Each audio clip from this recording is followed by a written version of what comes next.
Good morning, boys and girls. I'm sorry I haven't read you a book sooner, but I've been super busy. I've been taking naps and swimming in my pool, playing in my garden, and checking on my bees, and doing a lot of fun things with Kyla and Mr. Zach. But today I found this book, and it's titled Kittens' First Full Moon, and it's written by Kevin Hinkes. And I don't know if you remember or not, but over the course of the school year, I read you a few other books written by Kevin Hinkes. We read Owen, we read Chrysanthemum, and we read Lily's Plastic Purple Purse. Those are all books by Kevin Hinkes. One thing that I noticed that was different about those books compared to this book is that all the characters in those books are mice. And the character in this book is a kitten. Remember, boys and girls, when you're reading, you need to think about the elements of the story. Ask yourself, who are the characters in this story? What is the setting? When did the story happen? Where did the story happen? What is the plot of the story? Remember, that's what happens in the beginning, the middle, and the end. And also, what was the problem in the story? What was the conflict? And how did the author solve that problem by the end? So as I think about those elements for this book, Kittens' First Full Moon, I'm going to predict that the setting of this story is at night because I know that the moon comes out at night. So let's read to find out. Check this out. Inside the book cover, the illustrator put a bunch of moons. How cool is that? Kitten's First Full Moon. It was Kitten's first full moon. When she saw it, she thought, there's a little bowl of milk in the sky, and she wanted it. Do you like milk? So she closed her eyes and stretched her neck and opened her mouth and licked. But Kitten only ended up with a bug on her tongue. Poor Kitten. Look at her face. So silly.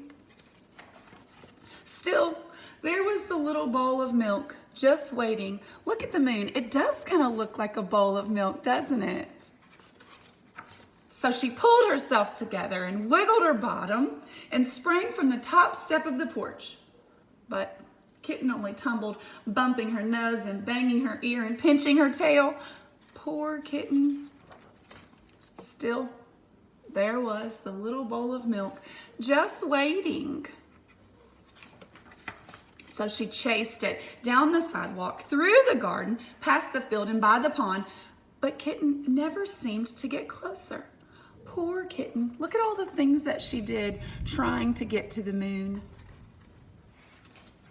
Still, there was the little bowl of milk just waiting.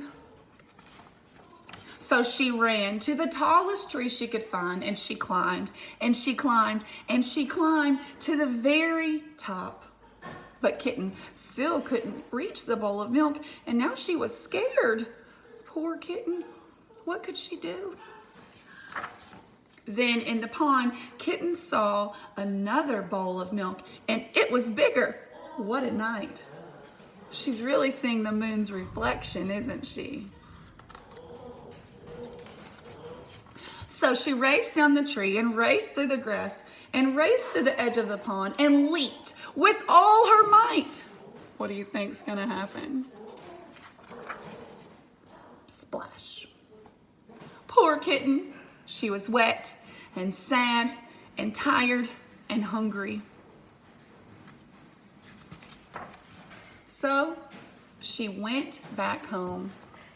Look at the illustrations showing what she did all the way back to her house. And there was a great big bowl of milk on the porch. That's so lucky. Just waiting for her.